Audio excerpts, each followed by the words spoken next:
Thank you, Mr. Speaker. It's not uncommon for us to be frustrated and even appalled at the happenings in the chamber down the hall.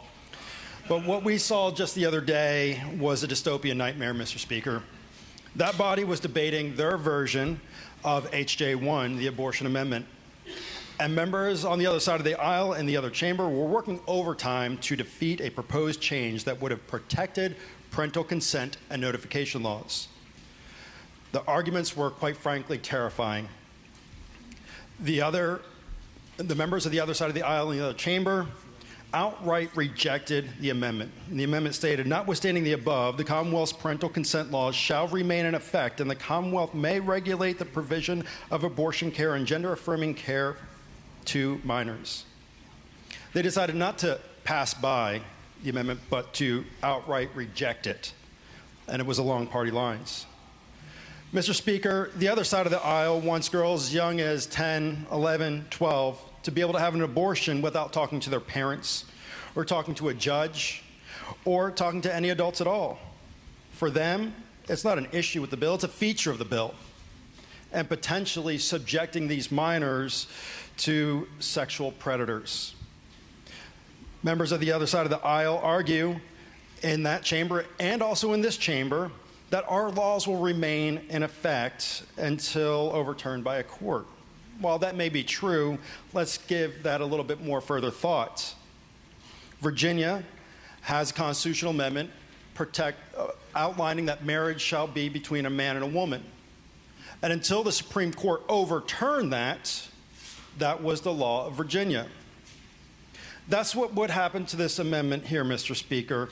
It would become part of the Constitution. Parental notification law would be inevitably challenged in court.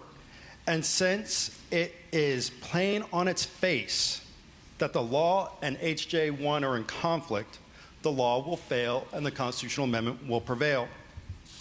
Any first-year law student can tell you this. Our professional legislative attorneys have affirmed this.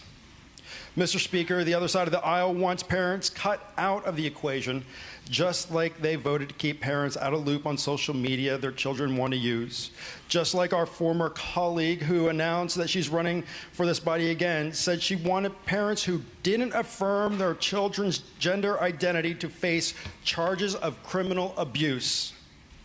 Just like former Governor McAuliffe said, quote, I do not think parents should be telling schools what they should teach. Mr. Speaker, I stand here as a father of 5 daughters, and I'm concerned for their future.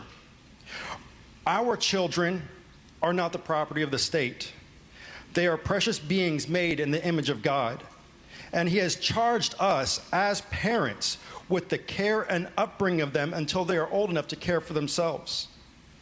Mr. Speaker, it's clear that the majority party is willing to throw our kids to the wolves, to sexual predators. I wish I could tell you why, but for the life of me, I don't understand it. Parents, not the state, not children themselves, are responsible for our children. I hope those on the other side of the aisle will realize this soon. If they don't, the voters will remember it in November. Thank you, Mr. Speaker. The delegate